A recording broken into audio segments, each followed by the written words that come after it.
السلام علیکم ورحمۃ اللہ وبرکاتہ۔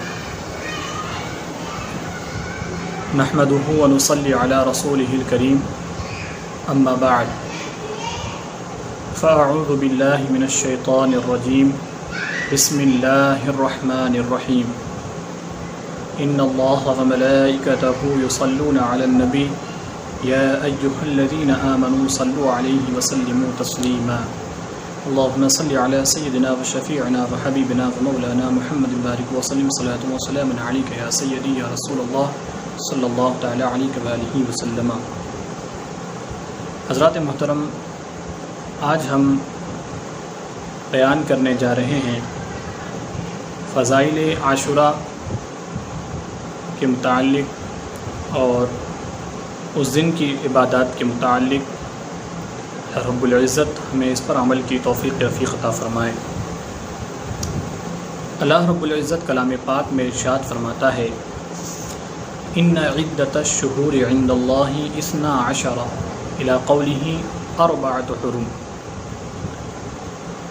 اللہ کے نزدیک مہینوں کی گنتی 12 مہینے ہیں، جن میں سے 4 مہینے حرمت والے ہیں۔ انہی 4 میں سے ماہ محرم بھی شامل ہے۔ اس مہینے کی 10ویں تاریخ، جسے عاشوراء کے نام سے یاد کیا جاتا ہے، دنیا کی تاریخ میں بڑی ہی عظمتوں اور رفعتوں والا دن ہے کہ جس میں اللہ رب العزت کی قدرتوں اور نعمتوں کی بڑی بڑی نشانیاں ظاہر ہوئیں۔ اسی مہینے کی 10ویں تاریخ یعنی عاشوراء کے دن ہی حضرت آدم علیہ السلام کی توبہ قبول ہوئی، اور حضرت یحییٰ اور حضرت عیسیٰ علیہ السلام آسمان پر اٹھائے گئے، اور اسی دن حضرت نوح علیہ السلام کی کشتی طوفان نوح سے سلامتی کے ساتھ جودی پہاڑی پر پہنچی۔ اسی دن حضرت ابراہیم علیہ السلام کی ولادت ہوئی، اور اسی دن حضرت یونس علیہ السلام کو اللہ رب العزت نے صحیح سلامت مچھلی کے پیٹ سے باہر کیا۔ اسی دن عرش و کرسی، لوح و قلم، آسمان و زمین، چاند و سورج، جنت کو پیدا کیا گیا، اور اسی دن حضرت ایوب علیہ السلام کی تکلیف کو اللہ نے دور کیا، اور اسی دن حضرت یوسف علیہ السلام کو اللہ رب العزت نے گہرے کنویں میں سے باہر نکالا، اور اسی دن حضرت یعقوب علیہ السلام کی اپنے بیٹے یوسف علیہ السلام سے ملاقات ہوئی، اور اسی دن حضرت داؤد علیہ السلام کی لغزش کو اللہ رب العزت نے معاف کیا، اور اسی دن حضرت سلیمان علیہ السلام کو جن و انس پر اللہ رب العزت نے حکومت عطا کی، اور اسی دن حضرت موسیٰ علیہ السلام کو فرعون کی قوم سے اللہ رب العزت نے نجات دلائی، اور فرعون اور اس کے پورے لشکر کو اللہ رب العزت نے سمندر میں غرق کر دیا۔ اسی دن آسمان سے زمین پر پہلی بارش ہوئی، اور اسی دن قیامت آئے گی، اور یہی وہ دن ہے کہ جس دن امام حسین سیدنا امام حسین رضی اللہ تعالی عنہ اور ان کے رفقائے کرام نے کرب و بلا کی دھرتی پر 3 دن بھوکے پیاسے رہ کر اسلام کی بقا و تحفظ کے لیے جام شہادت نوش فرما کر حق کے پرچم کو بلند کر دیا۔ یہی وہ دن ہے جو بڑی ہی عظمتوں اور رفعتوں والا دن ہے، جس کے متعلق آقا علیہ الصلاۃ والتسلیم ارشاد فرماتے ہیں۔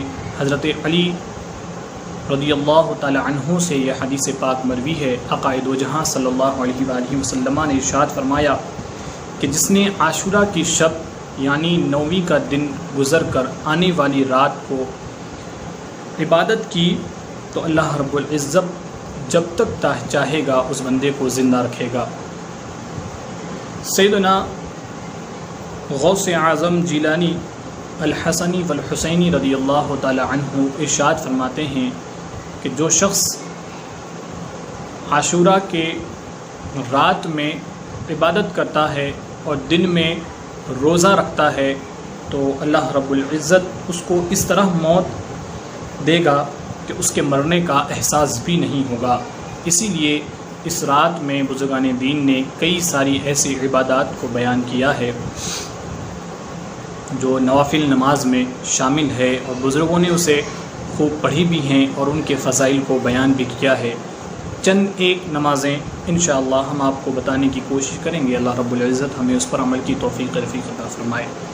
اس رات میں آپ کو 2 رکعت نفل نماز قبر کی روشنی کے لیے پڑھنی ہے، یعنی جو بندہ اس نماز کو پڑھے گا اللہ رب العزت روز قیامت تک اس کی قبر کو نور سے منور فرما دے گا۔ وہ 2 رکعتیں ہیں نفل نماز، اور پڑھنی اس طرح ہے کہ ہر رکعت میں سورہ فاتحہ کے بعد 3 مرتبہ قل هو اللہ شریف، سورہ اخلاص ہمیں پڑھنی ہے۔ ہر رکعت میں سورہ فاتحہ کے بعد 3 مرتبہ سورہ اخلاص یعنی کہ قل هو اللہ احد کی ہمیں تلاوت کرنی ہے، کہ جس سے انشاءاللہ تعالی قبر میں اللہ تبارک و تعالی ہماری روشنی پیدا فرما دے گا۔ اسی طرح 4 رکعت نماز ہمیں پڑھنی ہے، ایک ہی سلام سے پڑھنی ہے۔ 4 رکعت نماز پڑھنے کا طریقہ کیا ہے کہ چاروں رکعت میں الحمدللہ کے بعد سورہ اخلاص یعنی کہ قل هو اللہ احد 50 مرتبہ ہمیں پڑھنی ہے۔ کتنی مرتبہ؟ 50 مرتبہ ہمیں ہر رکعت میں سورہ اخلاص پڑھنی ہے۔ اس طرح ہمیں 4 رکعت نماز ایک سلام سے پڑھنی ہے۔ ہر رکعت میں سورہ فاتحہ کے بعد 50 مرتبہ سورہ اخلاص یعنی قل هو اللہ احد کی ہمیں تلاوت کرنی ہے۔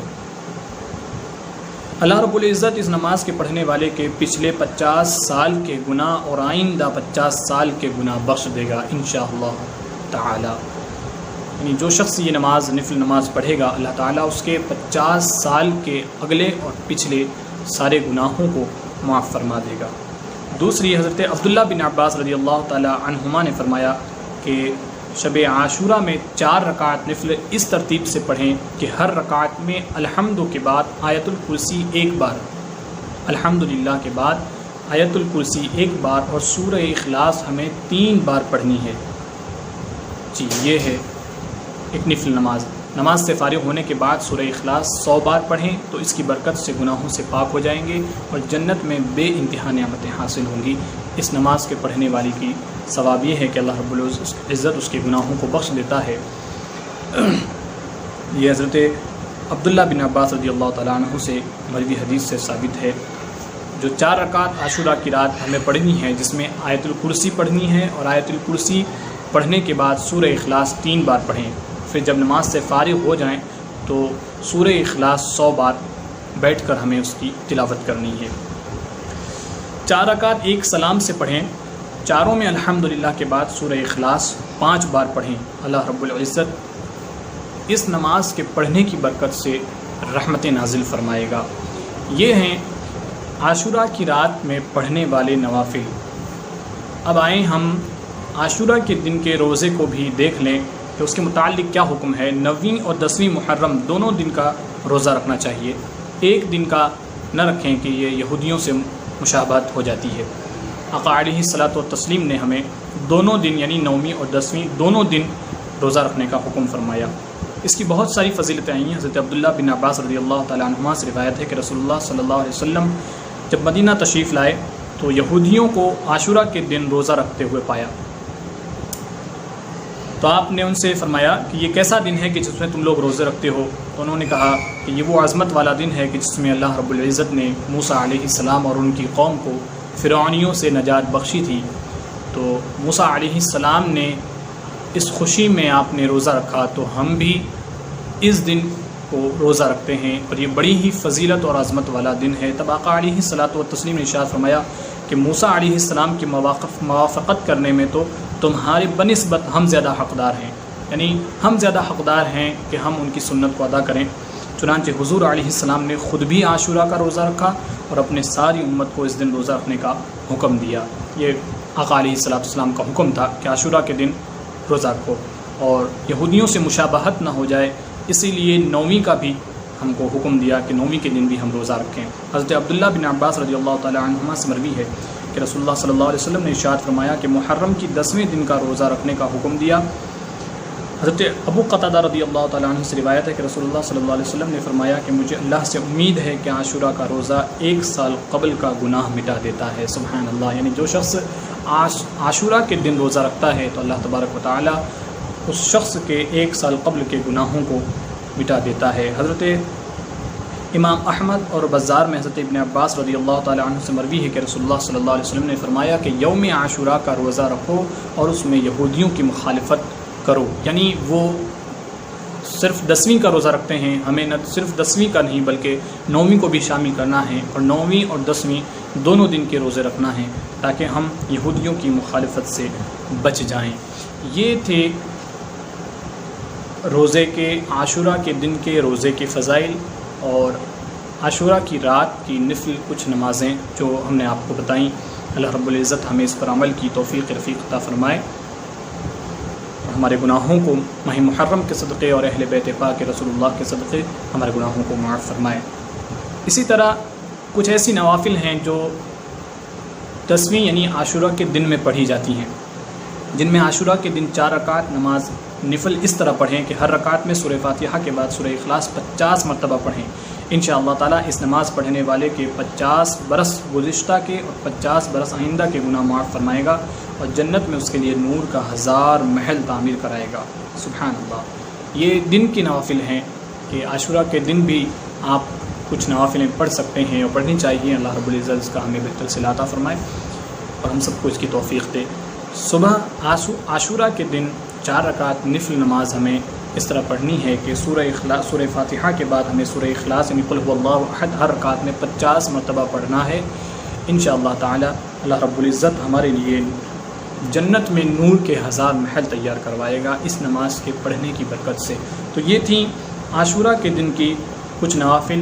اللہ رب العزت سے دعا ہے کہ ہمیں اس دن کی عزت، احترام اور اس کی عظمتوں کو ہمیں سمجھنے کی توفیق رفیق عطا فرمائے، اور ہمیں اللہ رب العزت اہل بیت اطہار کے صدقے میں یہ توفیق دے کہ ہم اس دن کی عظمت کو، رفعت کو پہچانیں، اور اہل بیت رسول اللہ کو یاد کر کے ہم اللہ کی یاد میں محو رہیں۔ اللہ رب العزت ہمیں اس کا بہتر سے بہتر صلہ عطا فرمائے۔ السلام علیکم ورحمۃ اللہ وبرکاتہ۔